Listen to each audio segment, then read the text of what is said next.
इन ताकतूर आयात के गहरे पैगाम को समझने के लिए आखिर तक देखें और ये समझें कि हमारी रोज़मर्रा की ज़िंदगी में इनका अमली इतलाक़ कैसे मुमकिन। कुरान का सबसे तवील बाब सूरह अल-बक़रा इंसानियत के लिए ताकतूर रहनुमाई से शुरू होती है।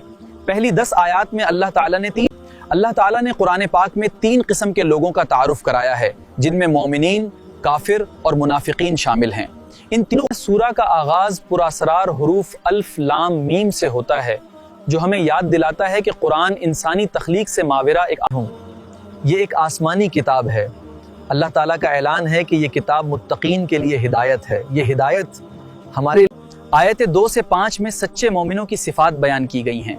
वो गैब पर ईमान रखते हैं और अपनी ज़िंदगियों में नमाज कायम करते हैं। अल्लाह ने जो दिया है उसमें से खर्च करो, तमाम आयतों पर यकीन रखो और आखिरत पर पख्ता यकीन रखो। ये तीनों चीज़ें ही इंसान की ज़िंदगी को सुनवार सकती हैं। फिर अल्लाह ताला उन लोगों को बयान करता है जो हक़ का इनकार करते हैं, खा उन्हें कितनी ही तंबिया की जाए, वो ईमान लाने से इनकार करते हैं और अपनी रोश पर कायम रहते हैं। आखिर में आयत 8-10 मुनाफिकों को बेनकाब करती है, जो ईमान का दावी करते हैं लेकिन अपने दिलों में कफर को छुपाते हैं। अल्लाह उनके फरीब और उनके अंदर की रूहानी बीमारी को जाहिर करता है ताकि हम हक़ और बातिल के दरमियान फ़र्क को वाज़ेह तौर पर देख सकें और अपनी ज़िंदगी को सीधे रास्ते पर गामज़न रख सकें। ये आयात हमें अपने ईमान को मजबूत करने, नफाक से बचने और सीधे रास्ते पर रहने का तरीक़ा सिखाती हैं। सूरतुल बक़रा की इन आयात में अल्लाह ताला ने मुनाफिकीन के किरदार को बयान फरमाया है कि वो ज़बान से ईमान का दावेस तो करते हैं लेकिन अपने दिलों में कुफर को छुपाते हैं। जब उनसे कहा जाता है कि ज़मीन पर फसाद ना फैलाओ तो वो जवाब देते हैं कि हम तो सिर्फ इस्लाह करने वाले हैं।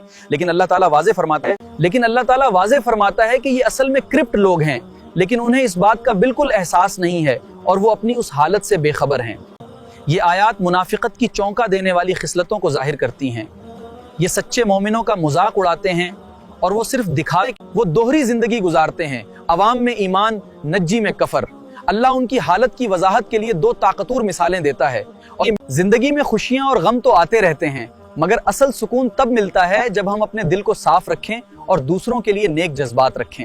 इससे जाहिर होता है कि मुनाफिक किस तरह मुख्तसर तौर पर हिदायत का तजुर्बा करते हैं, फिर अपनी बेईमानी की वजह से उसे खो देते हैं और अंधेरों में भटक जाते हैं।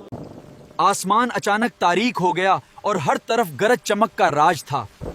हम सब खौफजदा होकर कांप उठे जब ये उनके गैर मुस्तहकम अकीदे की नुमाइंदगी करता है। कभी वो आगे बढ़ते हैं तो कभी खौफ के मारे रुक जाते हैं। ये आयात हमें याद दिलाती हैं कि सच्चा ईमान इखलास का तकाजा करता है, निफाक दिल को तबाह कर देता है और हिदायत सिर्फ उन लोगों को मिलती है जो वाकई उसकी तलाश करते हैं। इन आयात पर गौर करें और अपने आप से पूछें, इन ताकतूर आयात के गहरे पैगाम को समझने के लिए आखिर तक देखें और ये समझें कि हमारी रोज़मर्रा की ज़िंदगी में इनका अमली इतलाक़ कैसे